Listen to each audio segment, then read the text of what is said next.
I want to go through each one of you and kind of you can go through what advice would you give faculty who are starting out their OER journey? Where do you think they should start, or what are lesson learns that you might have? Metro, why don't you start us off? Sure. So I'd probably start answering that question, stating that times have changed. Times have changed big time. Like 15 years ago, if you were a student, so you got a textbook and a teacher and a course. That's it, right? If you just think, right? When we were students, okay, maybe office hours, yeah. So there's a teacher and a textbook and a class, right? And a lot of it is the learning process happens more on your own, and it's so that part. However, the learning should still, it's an individual thing. Different students learn at different rates, and it has to happen on an individual basis. But there's a lot more resources out there now. You can reach the students not just during class time or office hours.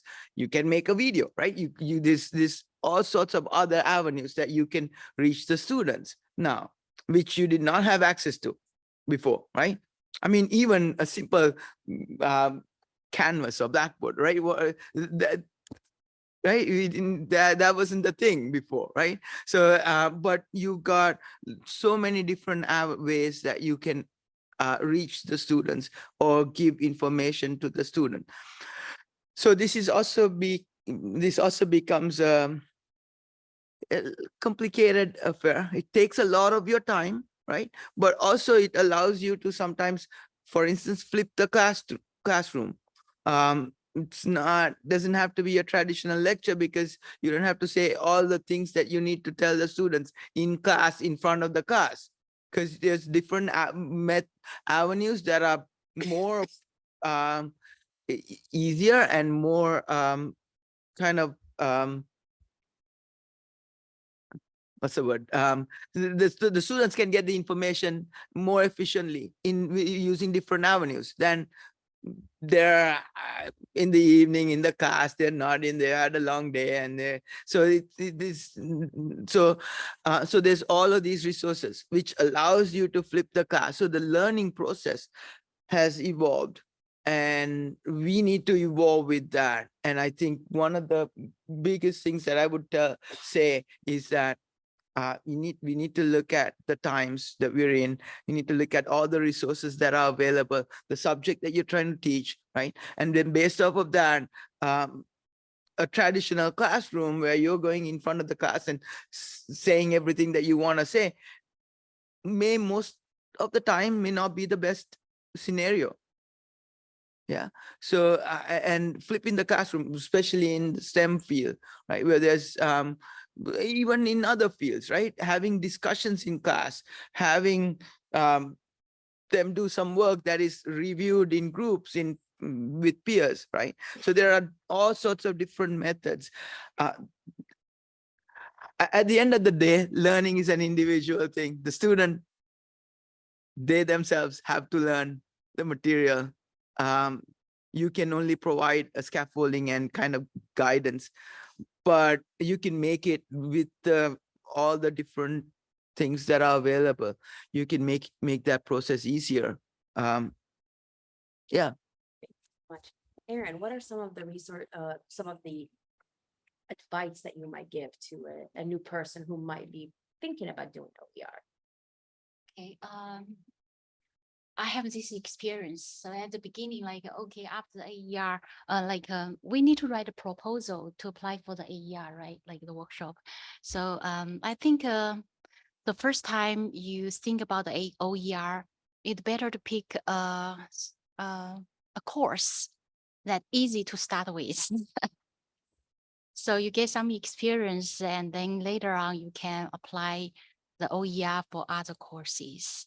And also I agree with your opinion, like now, like traditionally in my generation, we always get like textbook, professor, classroom, and the learning process is individual learning process, right? But now I think the students are smarter than us. I don't mean like their IQ are higher than us, but they have more resources. They can study the concept, the methodology or whatever we introduced, by reading the textbook, by watching the like the videos and the other resources, OERs. So enhance them to understand the difficult concept and methodology, so they can learn faster and have a deeper understanding. Addressed for that multi-different learner, so visual learner, auditory learner, a person that reads. I have ADHD, so when somebody goes, the book was so much better than the movie, it is never true for me. It is never true. Ending us off, Rick, why don't you tell us what your advice might be for someone who's starting out this journey? So I think my advice probably works best for people in the social sciences and humanities. And I would just say, start collecting. As you read, as you travel the web, start collecting. There are good tools for collecting. I think I don't know if any of you use OneNote with your Microsoft Office. You got OneNote, which allows you to clip web pages. I use a program called Evernote that has a browser extension where if I see a web page, like, oh, that's cool, click, and then it's saved. Those are organized into various notebooks that I have in topics, and then I can use those. I can think about how to incorporate those. So the first thing I would say is start collecting. Then the second is to sort of start curating.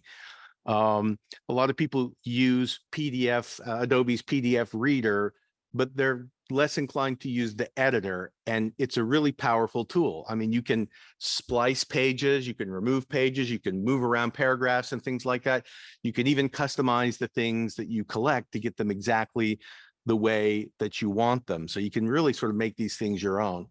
And then the last advice I would give for a practical matter, especially for younger faculty, is try and make what you're writing about show up in your teaching. And then try and, and then what will inevitably happen if what you're thinking about in your scholarship becomes part of your class, you're going to be more excited about what you're teaching, and you'll find that students have great insights and great ideas, and then suddenly after class is over, you're suddenly thinking about your scholarship, and so teaching and scholarship become merged into one. And I think that's more possible when you're using your own course materials than it is when you're using a textbook that someone else wrote. So that's a sort of practical advice that I would think just about how to sort of think about your identity as a scholar teacher.